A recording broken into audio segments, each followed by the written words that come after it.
Ce message vous est présenté par l'Assemblée chrétienne Le Tabernacle. www.letabernacle.net. Je vais ce matin vous porter ce message de l'apôtre Paul dans Romains 8 et versets 18 à 25. Romains 8, versets 18 à 25. J'ai intitulé ce message « La création soupire ». Elle soupire. Je lis le texte.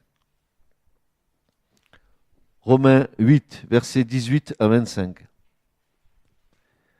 Car j'estime, dit Paul,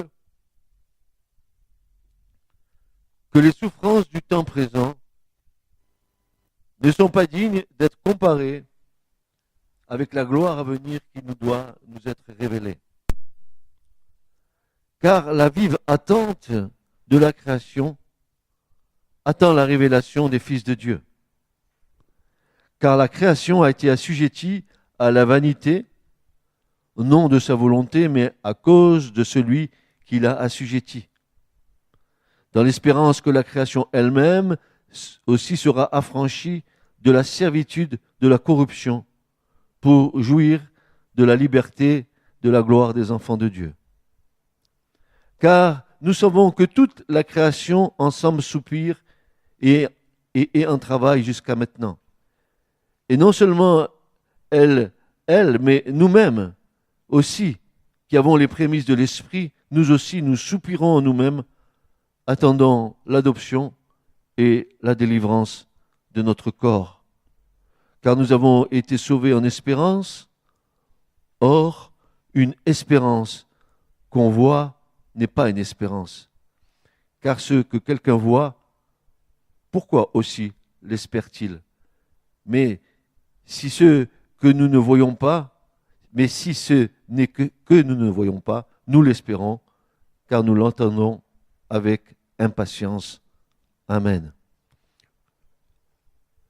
Certains pourraient dire que Paul dit des choses difficiles.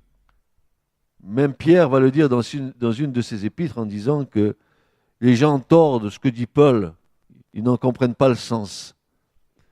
Et Pierre rajoute que ce que dit Paul est sensé. C'est nous qui ne comprenons pas ce qu'il veut dire. Aussi, nous avons besoin du Saint-Esprit pour bien comprendre ce que Paul a à nous dire. Quand nous regardons ce texte, je dis qu'il n'est pas prêché souvent parce que c'est pas facile de prêcher un texte pareil, car il contient en lui tellement d'éléments. Je vais essayer d'en aborder quelques-uns avec vous, n'ayant pas la prétention de tout vous donner dans ce passage. Paul dit d'abord au verset 19, que la vive attente de la création, elle attend la révélation des fils de Dieu. Donc cette création-là attend la révélation des fils de Dieu. Cette constante attente. Pourquoi les fils de Dieu attendent que cette création puisse changer? Parce qu'en fait, cette création a été assujettie à la vanité et au péché. La terre entière a subi la corruption. L'homme a sali la création de Dieu. Je comprends qu'il s'élève au milieu du monde des gens genre associatifs pour la préservation de la faune, de la flore, d'autres s'élèvent pour ci, pour ça. Ce sont que des actions qui sont humaines, qui n'ont pas leur origine en Dieu, qui sont tout à fait humanistes. C'est la bonne volonté de Dieu, des hommes, qui veulent faire ce que Dieu est en train de dire, c'est que ce n'est pas notre bonne volonté à nous qui va faire que la création va être rétablie, mais que c'est la volonté de Dieu que la création soit rétablie. Alors, avant d'aller plus loin, on va dire quelques mots au sujet des titres où Paul dit la révélation des fils de Dieu, et un peu plus bas, au verset 21, il va parler d'enfants de Dieu. Quelle différence y a-t-il entre les deux? Pourquoi Paul nous parle des fils de Dieu et un peu plus loin des enfants de Dieu? Là, je vais vous communiquer quelques perles de l'Écriture, si vous voulez bien les accepter. Vous allez voir que c'est très, très fort ce qu'il est dit là.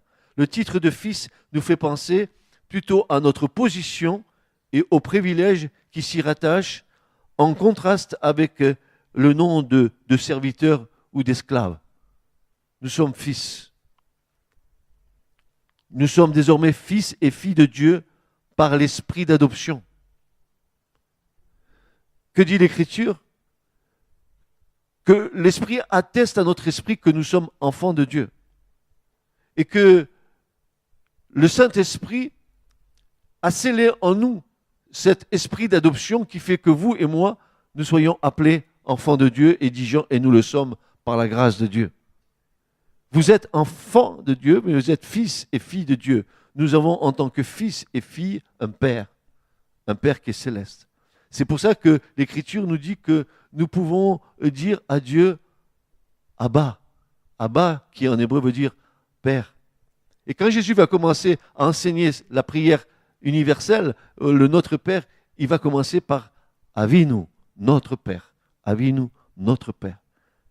Parce que Dieu est le Père de toutes les familles humaines. C'est lui qui les a créées. Que tu sois blanc, noir, jaune, ce que tu voudras comme couleur, Dieu nous a créés, car si nous regardons notre sang, nous sommes tous d'un même sang. Nous avons tous la même couleur de sang, mais des peaux peut-être différentes, mais le même sang circule en nous. Et ce sang nous donne la vie, car la vie est dans le sang.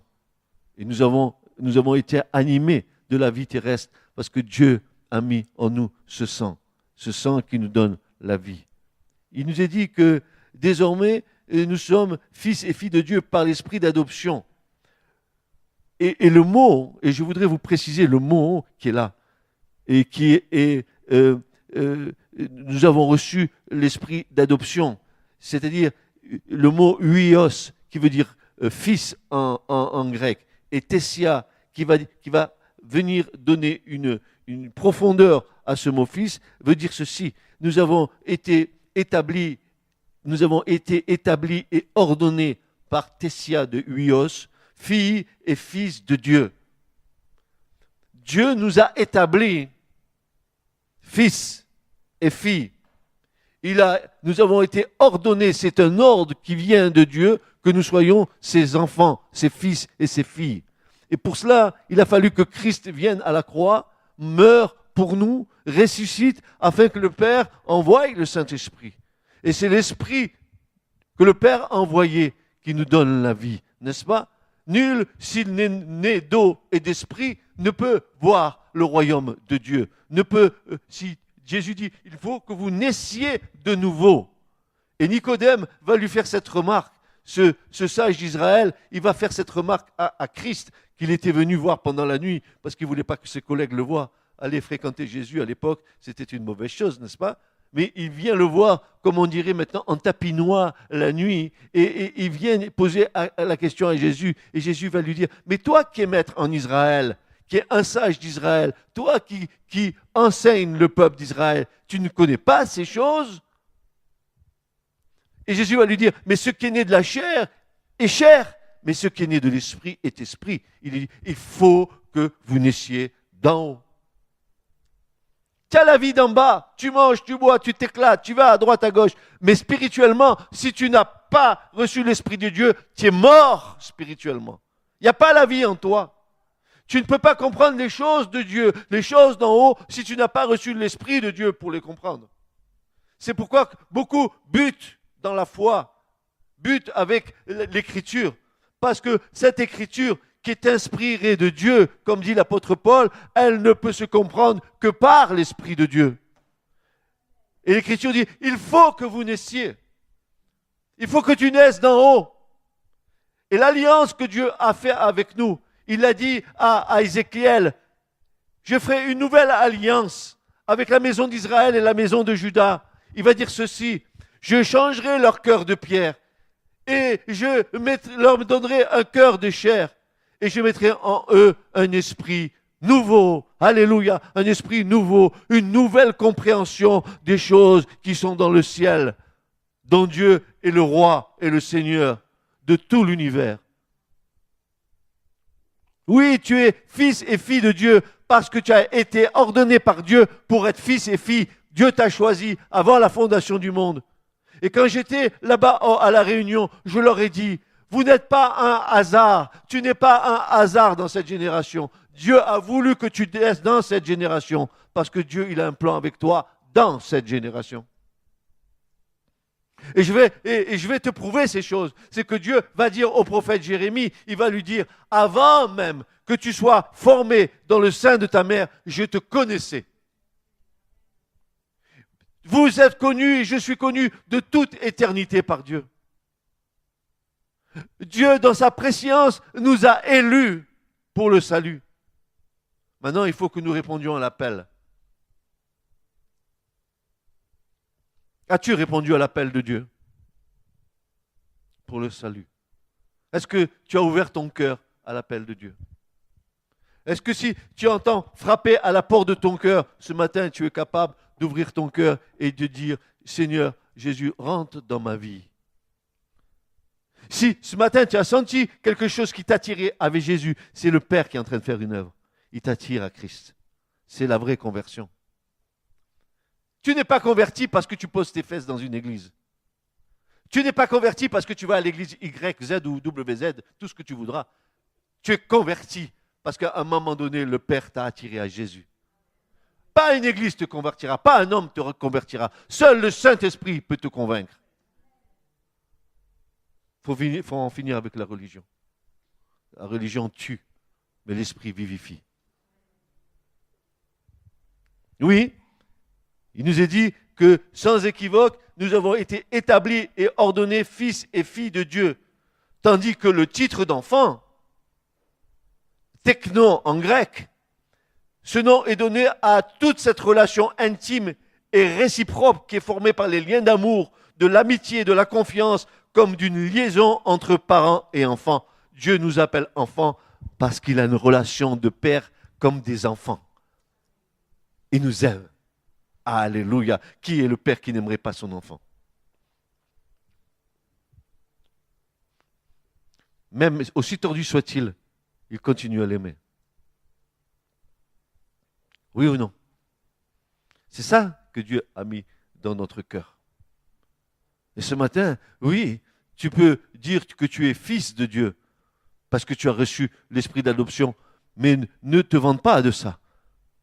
Ça vient de Dieu. Tu es pour rien. Il l'a décidé ainsi.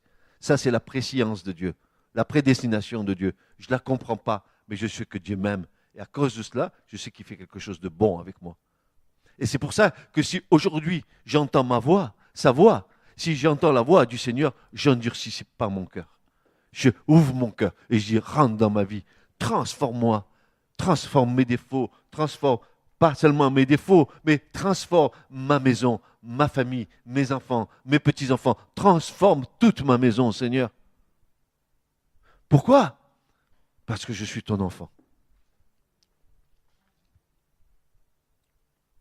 Tu vas te tourner vers ton voisin et tu vas lui dire, toi tu es une fille de Dieu et moi je suis un fils de Dieu. Tourne-toi vers Jennifer, va lui dire.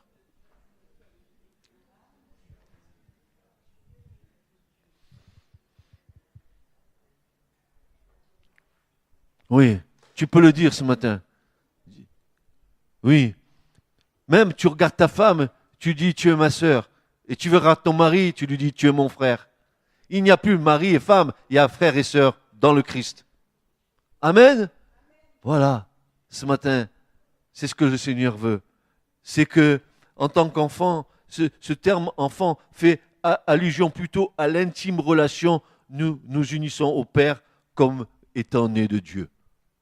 Je suis né de Dieu, je suis son enfant et je deviens son fils. Pourquoi? Pourquoi cela? Parce que le plan de Dieu, l'amour de Dieu, le désir profond de Dieu, le plan intime de Dieu, c'est que tous les hommes soient sauvés. On nous a montré un Dieu fouettard, un Dieu qui est capable de nous trancher la tête. Mais je n'ai jamais vu ça dans l'Écriture. J'ai vu un Dieu qui nous a tant aimés qu'il a donné son Fils unique.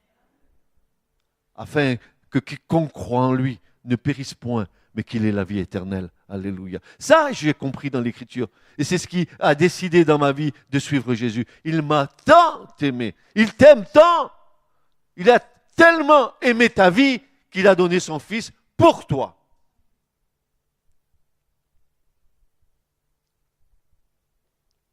Tu comprends? À la croix, le fardeau de Christ qui portait le salut de tous les hommes dont tu faisais partie, dont je faisais partie. Le fardeau que Christ portait à la croix. Allait-il accomplir la volonté de Dieu afin que vous, ce matin, vous soyez dans l'assurance de votre salut?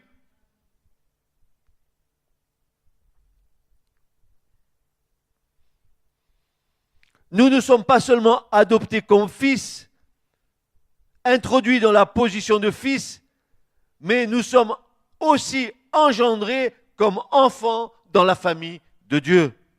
Pour jouir dès maintenant des joies découlant de cette relation et pour être bientôt introduits avec Christ dans la possession de tout ce qui appartient à Dieu lui-même. Nous sommes enfants de Dieu au bénéfice de toutes les précieuses bénédictions qui procèdent de cette relation.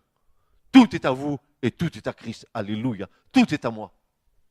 Dans le royaume, tout m'appartient. Parce que je suis à Christ et Christ est à moi. Oui. Le monde, l'univers m'appartient. Non, je ne suis pas fou. L'Écriture dit que si nous sommes nés de Dieu, nous sommes héritiers de Dieu et co-héritiers avec le Christ. Alléluia. Co-héritiers. Tout est à moi. Et toi, tu te bagarres pour une pécadille à 30 €. Mais vous n'êtes pas bien. Écoutez-moi bien. Tout est à vous. Ah oui, tout est à moi. Oui. Tu es sûr que tu appartiens à Christ pour dire ça? Tout est à vous. Et tout est à Christ. Et nous avons tout pleinement en Christ Jésus. Alléluia. N'est-ce pas une vérité cela? Dieu serait-il un homme pour mentir? Pas du tout. Dieu n'est pas menteur. Ses paroles sont oui et amen. Si nous sommes enfants, nous sommes aussi héritiers. Donc, héritiers de Dieu. Tu te rends compte l'héritage? Ils n'arrivent même pas à discerner le nombre de galaxies qu'il y a dans le ciel. Et tout ça nous appartient. À moi? What? Oui, à toi. Non, mais ça dépasse mon imagination et ma pensée. Et pourtant, la réalité est là. Oui, si nous sommes enfants de Dieu, nous sommes aussi héritiers. Héritiers de Dieu, co-héritiers du Christ. Israël était toutefois l'héritage de Dieu. C'est la part bénie, ça. Toutefois, notre place à nous est infiniment plus élevée et plus glorieuse. Nous sommes héritiers de Dieu. Sa possession est la nôtre. Israël n'avait comme héritage que la terre d'Israël. Mais nous, tout est à nous. Y compris Israël. Parce qu'un jour, le Seigneur va lever le voile sur Israël. Ils vont reconnaître celui qu'ils ont percé. Et quand nous, les païens, les goïs de ce monde, on sera rentrés dans le plan de salut de Dieu, alors le voile va se lever sur Israël. Et nous ferons qu'un seul peuple. Amen. Juifs et non-juifs. Alléluia. Il n'y aura plus ni juifs, ni grecs, ni hommes, ni femmes. Parce que nous serons une nouvelle création dans le Christ. Nous soupirons, frères et sœurs. Nous soupirons. Vous allez voir pourquoi nous soupirons. Nous allons voir le saut d'un véritable enfant de Dieu. Ce matin, attendez-vous à réagir à ce que je vais dire. Attendez-vous à réagir à ce que la parole de Dieu nous dit. Attendez-vous à vous mesurer dans votre foi avec ce que l'Écriture dit. Vous allez passer le test de la foi ce matin avec ce qui va être dit maintenant. Parce que c'est maintenant qu'on va savoir vraiment si on est de Christ ou on n'est pas à Christ. On va continuer. Notre second titre, co-héritier de Christ, nous montre comment cette part nous a été acquise. C'est avec lui seulement, que nous pouvons et nous devons tout partager. Avec lui qui, comme le premier-né de toute la création et le premier-né d'entre les morts, le Créateur et le Rédempteur, a un droit incontestable sur toutes ces choses. Si lui, il est le créateur, il est le premier en toutes choses, nous n'avons pas à ce même héritage.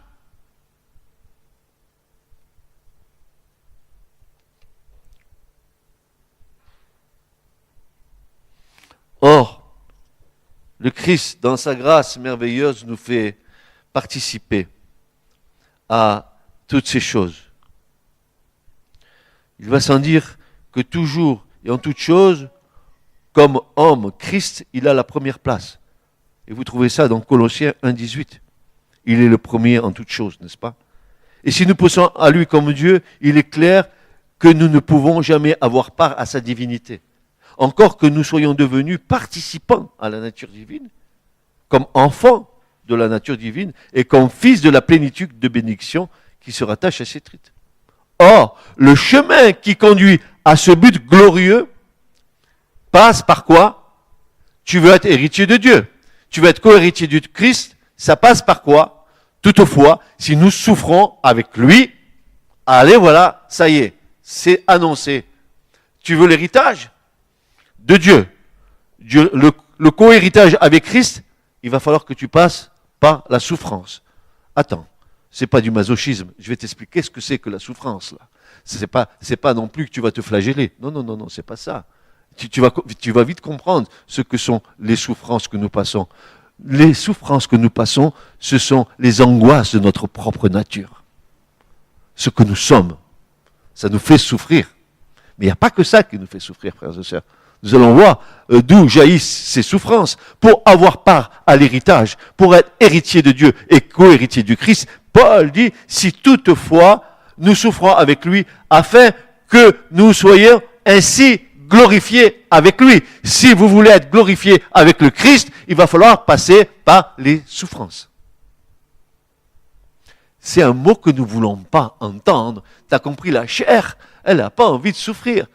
La chair, elle a envie de se pavaner, elle a envie de se maquiller, elle a envie de s'amincir, elle a envie de paraître belle. La chair, on l'adule, on la cajole, on la console, et la chair, on en prend soin.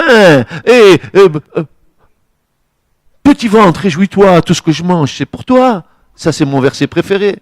Et toutes ces choses, frères et sœurs, voyez-vous, la chair, elle peut prendre une place énorme, quitte à mettre l'Esprit de Dieu à côté. Mais Paul dit, si du moins nous souffrons avec lui, afin que nous soyons aussi glorifiés avec lui. Cette condition a déjà déconcerté plus d'un lecteur à cause d'une lecture superficielle du passage. Il en est souvent ainsi quand nous lisons la parole de Dieu, nous lisons trop vite ou trop superficiellement, nous y mélangeons nos propres pensées au lieu de sonder les pensées de Dieu sans parti pris et avec prière.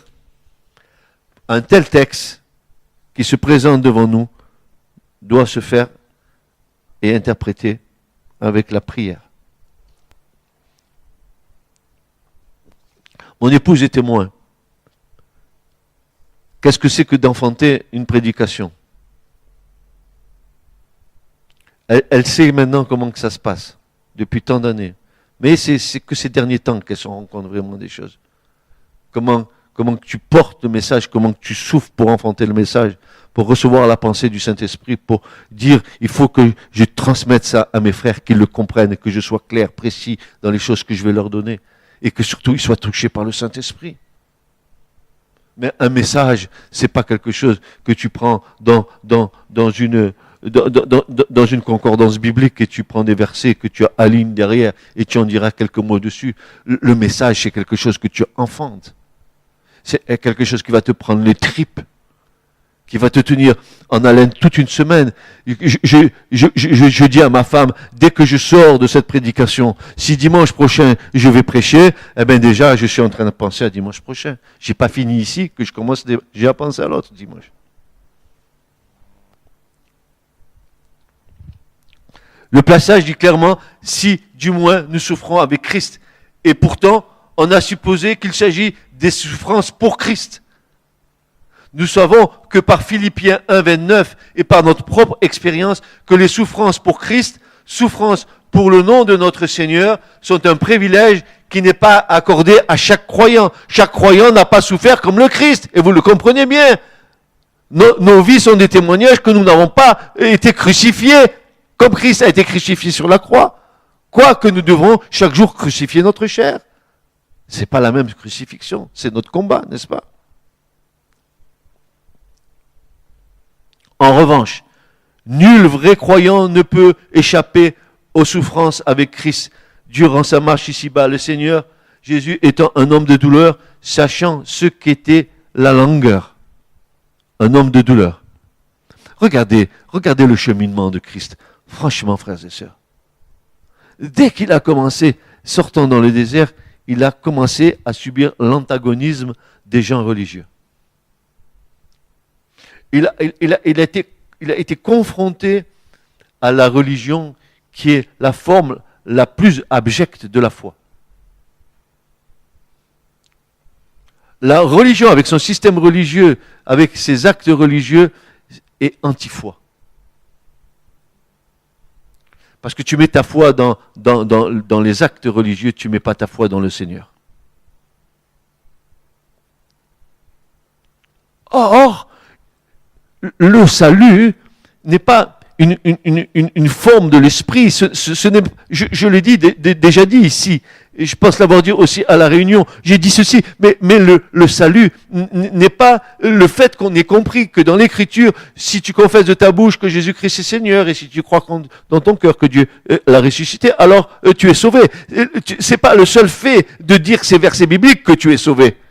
Le salut n'est pas une forme de l'écriture. Le salut n'est pas que tu t'empares d'un verset biblique pour dire je suis sauvé. Le salut est une personne.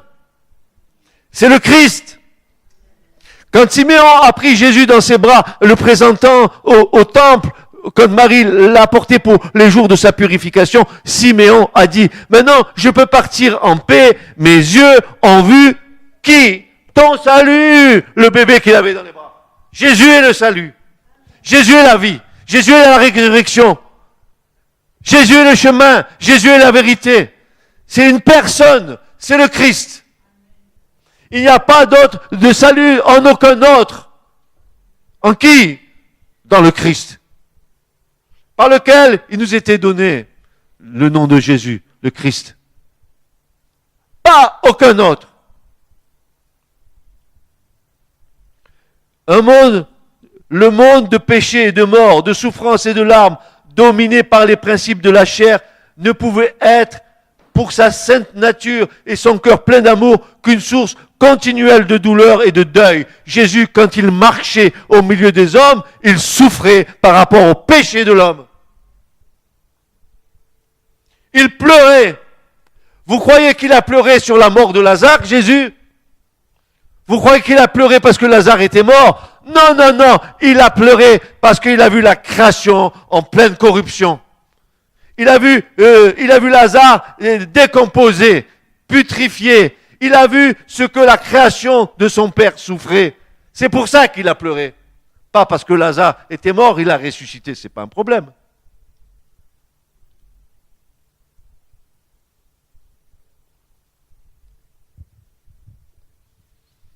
C'est pas un problème. Sors, lève-toi. Il est sorti. Mais il sent mauvais, ça fait 3 jours qu'il est là. C'est l'été, en Israël il fait chaud, il est dans le tombeau, il doit puer déjà. Franchement, un cadavre, la chair, dont tu te prends tant soin, n'est-ce pas, hein? Aux États-Unis, on maquille les morts, on les fait beaux. Allez les voir. Quelque temps après, vous allez voir le maquillage, il est parti. Le ricil, les sourcils. Vite. Mais je vais dire, fais attention avec ton corps, qu'il ne soit pas ton idole. Hein. Ben oui. Tu as compris? Ah, ma balance. Tout le matin, 25 grammes. Il faut que je monte une crasse côte de moins. C'est pas vrai? Bien sûr que c'est vrai. C'est vrai. Il marcha entièrement seul, comme un étranger solitaire, incompris souvent, même de ses disciples qui affligeaient son cœur par leur égoïsme, leur incrédulité, leur manque d'intelligence et d'autres sentiments semblables. Les choses qu'il voyait et entendait offensaient ses yeux et ses oreilles, blessaient son cœur et en même temps éveillaient sa profonde sympathie. Au milieu de ces choses, il ne rencontrait lui ni sympathie, ni consolation. Il ne récoltait en échange de son amour que de la haine et de l'ingratitude et de la moquerie. Et voilà où je veux en venir maintenant. Vous êtes bien assis sur vos chaises. Voilà, écoutez bien ce que je vais vous dire. Écoutez bien. L'homme spirituel, sur le chemin de sa vie, ressent ce que Christ a ressenti. Quoique moins profondément. Sa nature également est en opposition avec tout ce qui l'entoure. Moi, je souffre de voir le monde tel qu'il est. Je pleure sur ma ville. Pourquoi? Parce que ma ville est la première ville de France qui a marié des homosexuels. Et je pleure à cause de ça. Je ne sais pas ce que Dieu réserve à Montpellier. Je pleure, pourquoi? Parce que je vois le péché partout. Je pleure, pourquoi? Parce que ce monde pourrait être sauvé et il veut se perdre. Et si tu n'as pas cette souffrance en toi, si tu n'es pas identifié aux souffrances de Christ, pose-toi la question pourquoi? Est-ce que ton cœur est encore dur?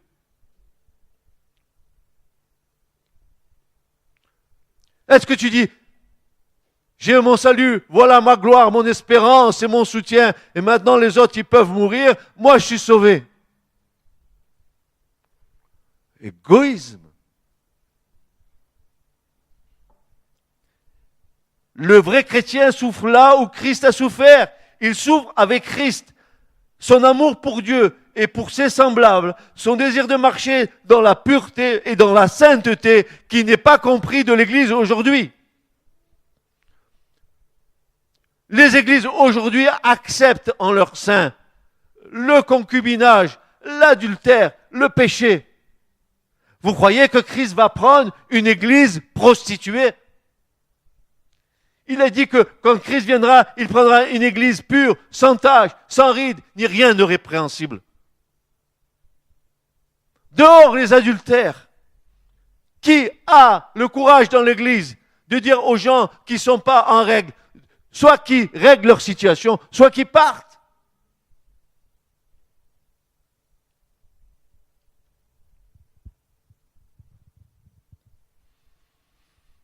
Il souffre avec le Christ. Son amour pour Dieu et pour ses semblables, son désir de marcher dans la pureté et la sainteté, son respect des droits de Dieu et du Messie, tout ce qui en lui appartient à la nature divine devient pour lui une source de souffrance.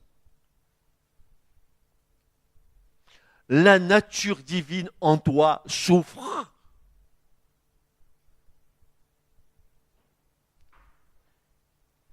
C'est pour ça que tu es participant en souffrance de Christ, car la nature divine vit en toi. Tu ne peux pas accepter ce que tu vois. Tu souffres, tu pleures. Et encore pire, quand c'est tes enfants autour de toi, ou tes petits-enfants. Tu pleures. Tu cries à Dieu.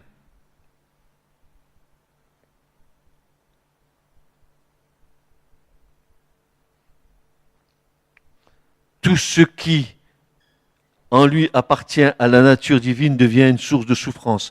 La conséquence du péché qu'il discerne autour de lui, jointe à l'incrédulité, à l'indifférence et à l'hostilité des hommes, le font souffrir. Toute atteinte à la personne de Christ, toute parole impure ou blasphématoire l'attriste. Vous n'avez pas vu quand vous essayez de parler aux gens du Seigneur et qui commencent à dire n'importe quoi sur le Christ? Ça ne vous touche pas? Moi, ça me blesse dans mon cœur. De savoir qu'ils passent à côté de quelque chose qui leur donne la vie éternelle et qui sont en train de s'obstiner dans leur entêtement, dans leur bêtise, dans leur aveuglement. Parce que l'Écriture nous dit qu'ils sont aveugles. Que Satan, le Dieu de ce siècle, a jeté un voile sur leurs yeux afin qu'ils ne voient pas luire l'évangile de Christ. 2 Corinthiens 4, 4.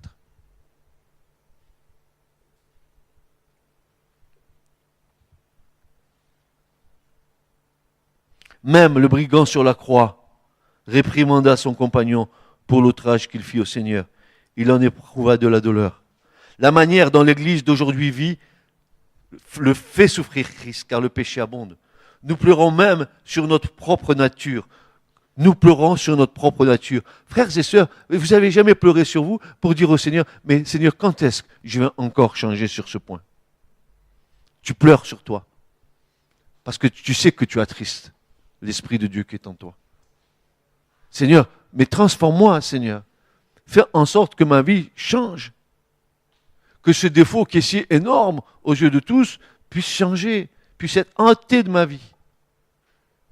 Que je sois semblable à ce que tu étais, Seigneur. Parce qu'à un moment donné, le Seigneur nous appellera à être tel qu'il est. Tel qu'il est, tel nous serons. N'est-ce pas? À un moment donné, ça sera comme ça. La manière dont l'Église d'aujourd'hui vit le fait souffrir. L'Église fait souffrir Christ. Parce que le péché abonde dans l'Église. Le péché abonde dans l'Église. Le péché abonde dans l'Église. Le péché abonde dans l'Église. Et ça fait souffrir le Seigneur. Il nous a laissé sa parole. Sa parole est claire. Qu'en faisons-nous? Nous pleurons même sur notre propre nature, considérant les dégâts que le péché a engendrés en nous et le combat que nous menons avec l'aide du Seigneur pour en triompher. Oui, avec le Seigneur, nous pourrons triompher de tout ce qui est en nous s'oppose à nous.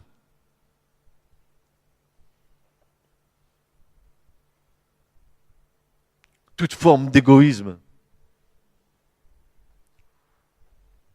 toute forme de rébellion, toute forme d'insoumission, toutes ces choses doivent disparaître de nos vies pour être agréables au Seigneur.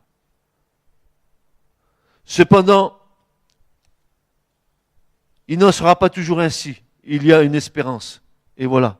Maintenant, parlons de ces choses. Nous avons dressé le tableau. Nous sommes enfants de Dieu, héritiers de Dieu, co-héritiers du Christ. Toutefois, si nous souffrons avec lui, nous devons, par le Saint-Esprit, parce que l'œuvre de Dieu se fait en nous, nous identifier aux souffrances que Christ a passées. Tu souffres quand tu vois un de tes enfants qui s'éloigne du Seigneur. Tu souffres quand tu vois ton frère ou ta sœur vivre dans le péché. Tu souffres quand tu vois l'Église qui est en train de ne pas accomplir la volonté de Dieu. Tu souffres quand tu vois le monde qui se perd. Tu souffres. Tu pleures. Moi, j'ai 74 ans. Je pleure. On pourrait dire, pourquoi tu pleures à ton âge maintenant? C'est fini, tu aurais pu pleurer. Je pleure. De plus en plus, je pleure. Parce que je m'aperçois quel est l'état de la chrétienté. Quel est l'état, et je ne parle pas de la chrétienté en général, je parle de ceux qui prétendent être enfants de Dieu.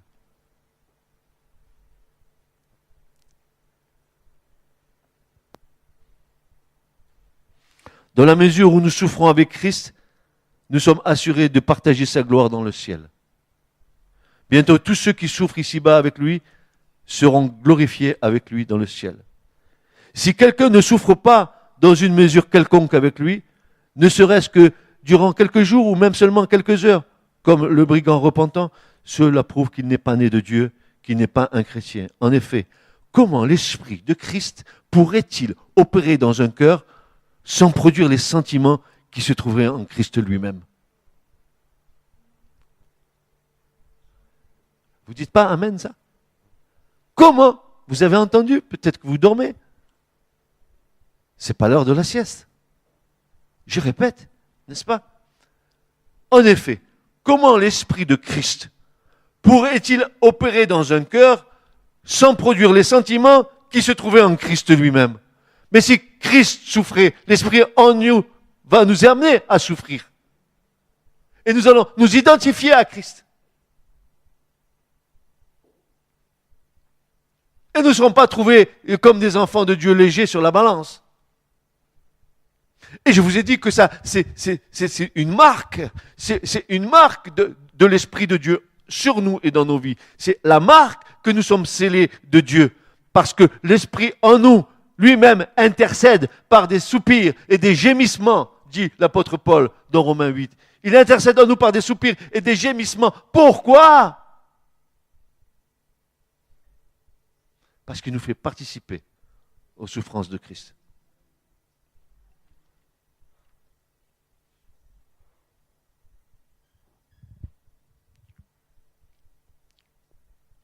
Bien que nous soyons enfants de Dieu et ainsi héritiers de Dieu et co-héritiers de Christ, nous ne possédons pas encore l'héritage, non seulement parce que nous sommes encore dans nos corps, mais aussi parce que notre héritage lui-même est encore souillé et soumis à la corruption.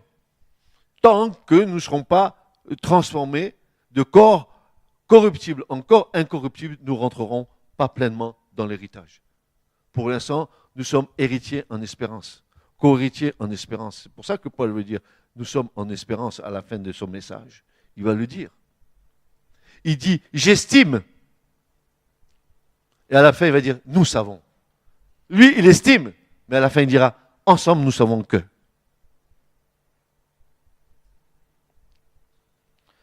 Telle qu'elle est maintenant, la création ne convient pas pour les héritiers. Cette création niette. Ni pour le Seigneur, ni pour les siens. Pour cette raison, il est assis à la droite de Dieu, attendant, et nous aussi avec lui, l'heure de la révélation de la gloire à venir.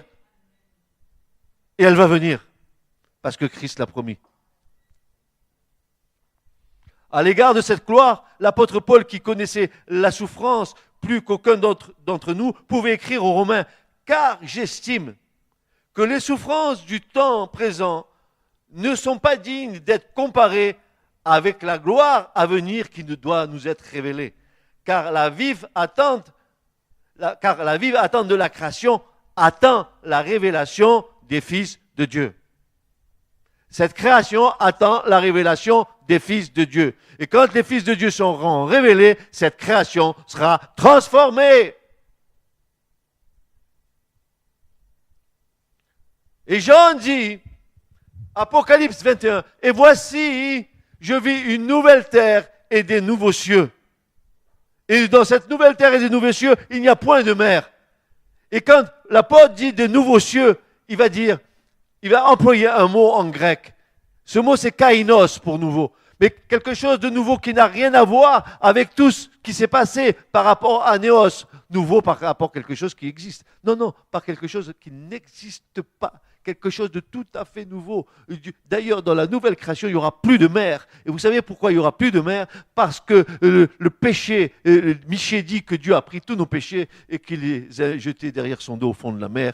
C'est pour ça que dans la nouvelle création, il n'y aura plus de mer. Le péché n'existant plus. Fini le péché.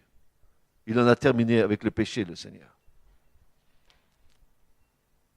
Afin de nous encourager, l'Esprit de Dieu dirige nos regards sur cette gloire et nous dit que les souffrances par lesquelles nous passons aujourd'hui, aussi accablantes qu'elles puissent être, ne sont pas dignes d'être comparées avec la gloire qui est devant nous. Jusqu'à quel point le réalisons-nous? L'apôtre, pour ce qui le concernait, pouvait dire « j'estime ». Il ne savait pas seulement, mais il était pleinement convaincu. Et dans les versets 28 et 22, il dit, il s'agit d'une part commune avec tous les croyants. Alors il dit maintenant, nous savons, notre vie est cachée avec le Christ en Dieu. Et quand le Christ qui est notre vie sera manifesté, alors nous aussi, nous serons manifestés avec lui en gloire. Colossiens 3, versets 3 et 4. Notre vie est cachée avec le Christ en Dieu. Et quand le Christ, qui est notre vie, sera manifesté, alors nous aussi, nous serons manifestés avec lui en gloire. C'est cette révélation des fils de Dieu qu'attend ardemment la création entière. Elle souffre et elle soupire, car elle est assujettie à la vanité, non de sa volonté, parce que cette création n'a pas de volonté, mais à cause de celui qui l'a assujetti, c'est-à-dire Adam, qui a chuté. Le premier Adam qui a chuté, c'est lui qui a fait rentrer le péché dans le monde. Par un seul homme, le péché est entré dans le monde. Et tous ont péché. Et le péché d'Adam a eu un impact sur toute la création, dont nous souffrons nous-mêmes aujourd'hui de cela.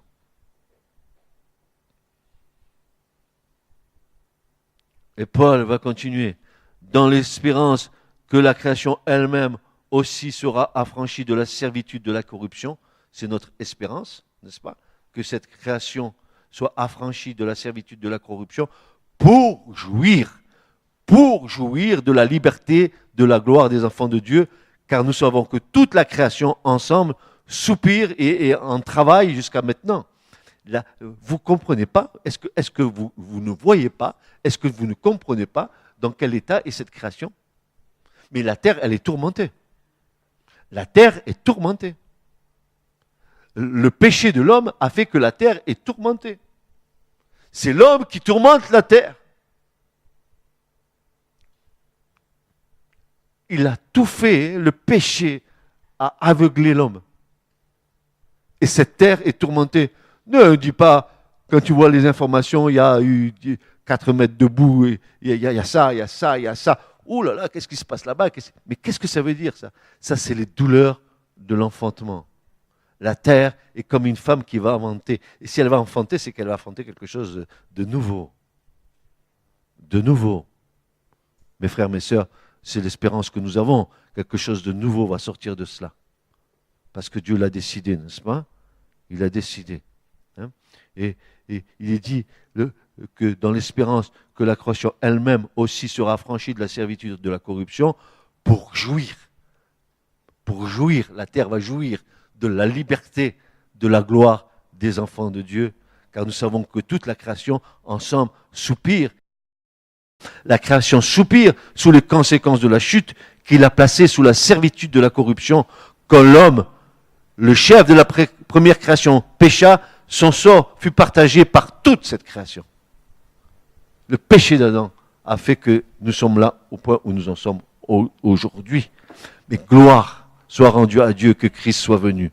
Gloire que Jésus soit venu, parce qu'il va rétablir toutes choses. S'il n'était pas venu et s'il n'était pas passé par la croix, nous serions sans espérance. Mais je vais même dire plus fort que ça, frères et sœurs. Regardez, je pose mon micro et je pars d'ici. Si moi, ce matin, je ne crois pas à la résurrection, j'ai rien à faire ici. Je n'ai rien à vous prêcher. Je n'ai rien à dire. L'Église, elle peut ne pas exister. Votre foi, elle est vaine et vous mourrez tous dans vos péchés parce que Christ n'est pas ressuscité.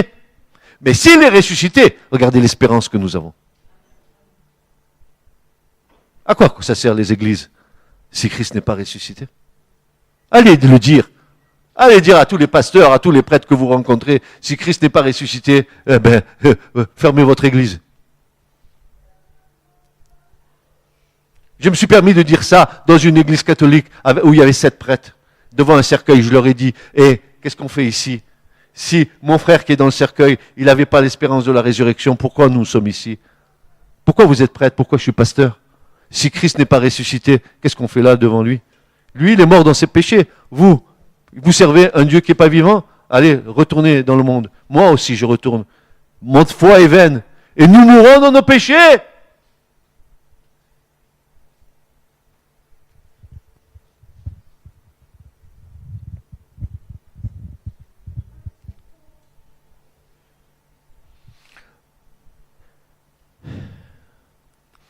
Quand l'homme, le chef de la première création, pécha, son sort fut partagé par toute cette création. Nous ignorons combien elle était belle avant la chute, mais nous savons, selon ce que Dieu a dit, que tout était très bon quand Dieu a créé. Tout était très bon et aujourd'hui tout est très mauvais. Ça veut dire qu'entre-temps l'homme est passé. Tout était très bon. Tout ce que Dieu a créé était parfait. Il a mis Adam dans une création parfaite. Il a dit, allez, multipliez-vous, croissez, assujettissez la terre. Mais la première chose qu'ils ont faite, c'est de contrevenir à l'ordre de Dieu. Le libre arbitre, vous connaissez ça?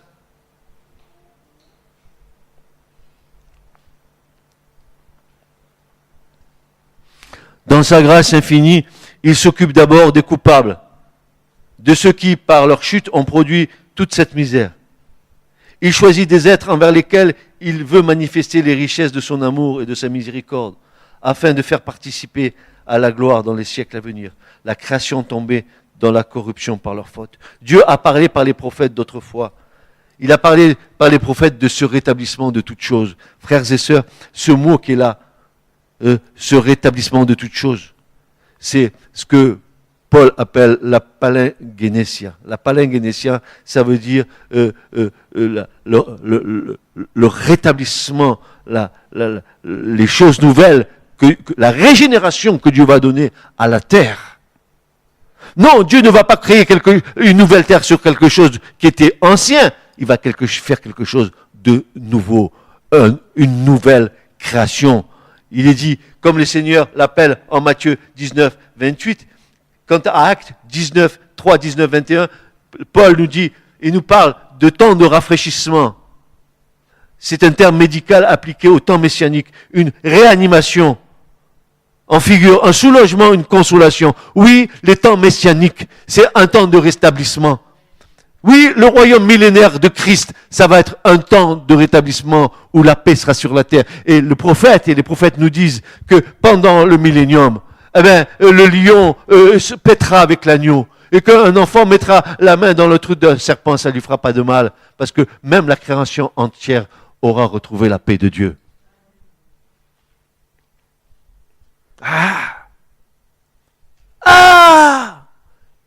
Est-ce que vous ne soupirez pas après ça?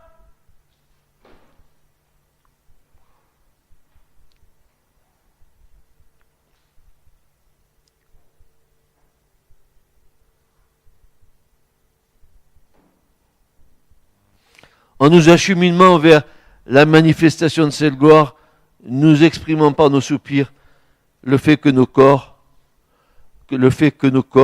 par nos corps, nous appartenons encore à cette création. Par ces soupirs, nous participons à ceux de la création souffrante. Nous le faisons d'une manière agréable à Dieu et d'autant plus profonde que nous reconnaissons ce qu'est le péché et que nous nous en séparons pratiquement dans notre marche. Et il y a ce verset qui me vient à l'esprit pendant que je suis en train de vous dire ces choses. Quiconque prononce le nom de l'Éternel, qu'il se sépare de l'iniquité, qu'il se sépare du péché. Ne dites pas Jésus si vous vivez dans le péché.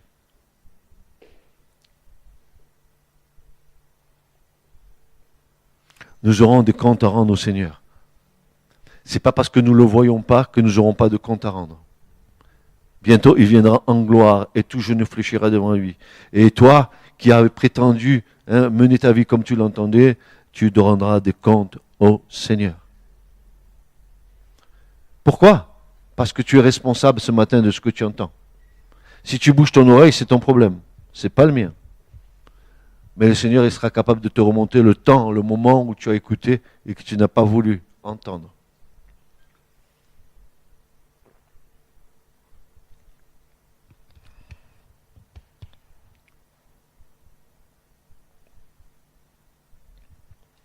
Alors la création sera affranchie de la servitude, de la corruption pour jouir de la liberté, de la gloire des enfants de Dieu. Cette délivrance s'opérera à la révélation de la gloire, savoir de réunir en un toutes choses dans le Christ, les choses qui sont dans les cieux et les choses qui sont sur la terre, en lui, en qui nous avons aussi été faits héritiers, ayant été prédestinés selon le propos de celui qui opère toutes choses selon le conseil de sa volonté.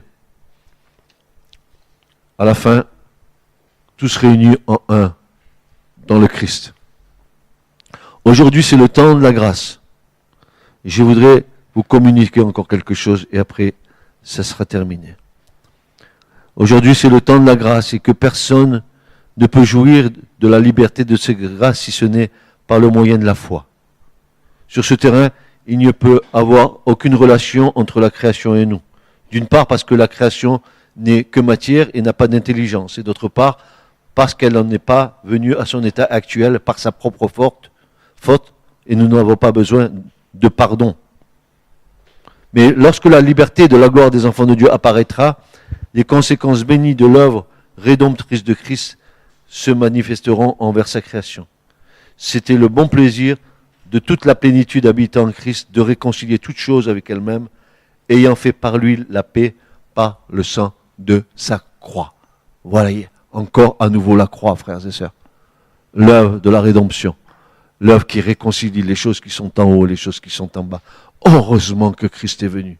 Heureusement qu'il il a osé faire la volonté du Père et de donner sa vie. Heureusement que le sang a coulé sur la terre. Et quand le sang a coulé sur la terre, quand la lance l'a percé sur le côté et que l'eau et le sang ont coulé, alors le sang qui tombait à terre était en train de racheter la terre.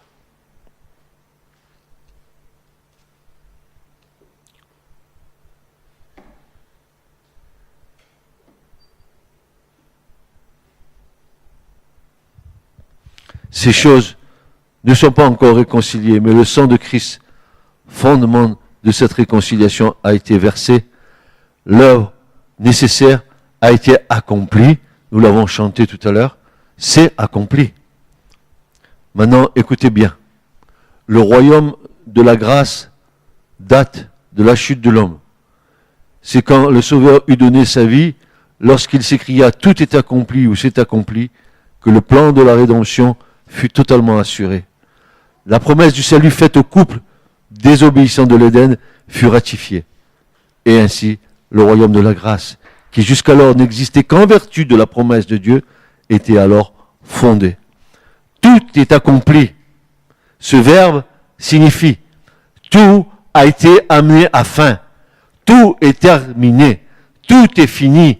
Accomplir pour que la chose faite corresponde à ce qui a été dit, ordonné ou commandé par Dieu.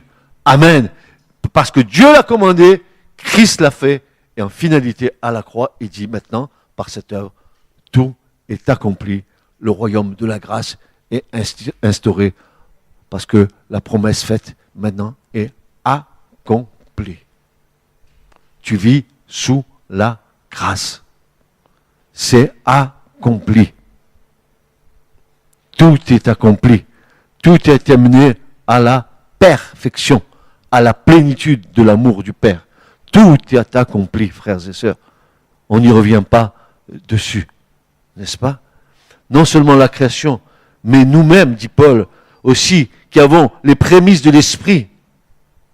Paul nous dit que nous avons reçu les arts du Saint-Esprit dans nos cœurs. Ainsi, nous aussi, nous soupirons en nous-mêmes, attendant l'adoption, la délivrance de notre corps. Ainsi, étant remplis de l'espérance de la gloire, nous sommes amenés par la contemplation des choses qui nous entourent à ces soupirs qui sont en quelque sorte l'expression des soupirs de la création.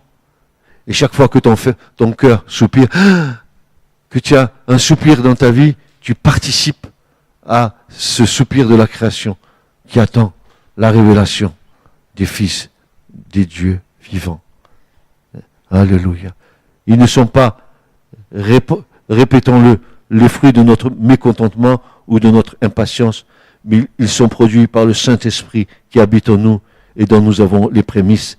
Les soupirs du croyant sont donc produits dans un esprit d'amour, et plus l'amour de Dieu versé dans nos cœurs agira par l'esprit, plus il sentira profondément que tout ce qui l'entoure est opposé à Dieu.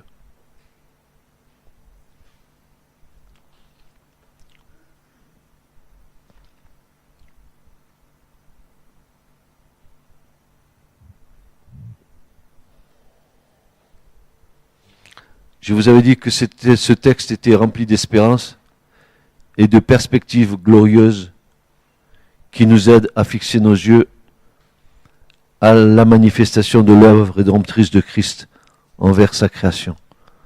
Quand je vous ai dit une fois que l'œuvre de Christ à la croix n'était pas seulement, uniquement que pour nous, mais aussi il a purifié les lieux célestes qui avaient été souillés par la révolte de Satan. Il a mis de l'ordre dans tout l'univers. Ainsi, comme dit l'apôtre Paul, il a fait le sang il a fait la paix par le sang de sa croix, réconciliant les choses qui sont sur la terre et les choses qui sont dans les cieux. Amen. Vous avez vu ce que le Seigneur fait? Et si la création soupire en ce moment, et si tu soupires avec la création, sache que tu es un vrai enfant de Dieu. Tu participes aux souffrances de Christ, comme Christ souffrait sur la terre quand il voyait tout ce désordre, y compris la puissance de la mort qui agissait, car le salaire du péché, c'est la mort, dit l'Écriture, mais le don gratuit de Dieu, c'est la vie éternelle en Christ Jésus, notre Seigneur. Et par sa grâce ce matin, nous qui sommes ici, nous pouvons proclamer que Christ est Seigneur à la gloire de Dieu le Père. Alléluia. Et que nous fléchissons nos genoux devant lui, lui qui nous a tant aimés et que nous aimons tant en retour. Amen. Soyez bénis, vous qui avez entendu ce message ce matin. Ce message vous a été présenté par l'Assemblée chrétienne Le Tabernacle. www.letabernacle.net